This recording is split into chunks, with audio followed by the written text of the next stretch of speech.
حضرت مولانا محمد الیاس صاحب رحمۃ اللہ علیہ کی میں دو باتیں عرض کرتا ہوں، ان دونوں باتوں میں جوڑ آپ بٹھانا۔ فرمایا کرتے تھے، پہلے ان کا قول سن لیجئے، فرمایا کرتے تھے کہ اللہ کا فضل ہے، جب چاہتا ہوں حضور کو دیکھ لیتا ہوں، دل کے آئینے میں ہے تصویر یار، جو ذرا گردن جھکائی دیکھ لی۔ اللہ کا شکر ہے جب چاہتا ہوں حضور کو دیکھ لیتا ہوں۔ ناممکن نہیں ہے، یہ ہوتا ہے۔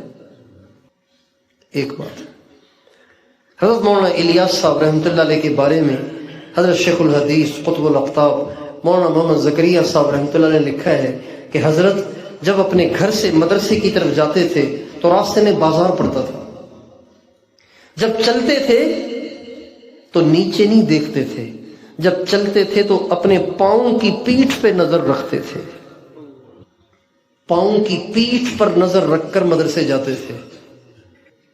مولانا الیاس صاحب چلتے ہوئے نظر کہاں رکھتے تھے؟ کہاں پہ رکھتے تھے؟ ہم تو بہت آسان بات کہتے ہیں کہ بھئی سجدے کی جگہ نظر رکھو، مولانا الیاس صاحب پاؤں کی پیٹھ پہ رکھتے تھے۔ اور یہ طریقہ ہمارے مشائخ نقشبندیہ کا ہے۔ وہ فرماتے ہیں نظر بر قدم، یہ ایک سبق ہے، مستقل ایک سبق ہے۔ نظر بر قدم، نگاہ اتنی نیچے ہو کہ پاؤں کی پیٹھ پہ پڑ رہی ہو، نظر بر قدم، یہ ایک سبق ہے، یہ ایک اصطلاح ہے مشائخ نقشبند کی، نظر بر قدم۔ کہتے ہیں جب نظر بر قدم ہوگی نا تو پھر خلوت در انجمن ہو جائے گی۔ کیا مطلب؟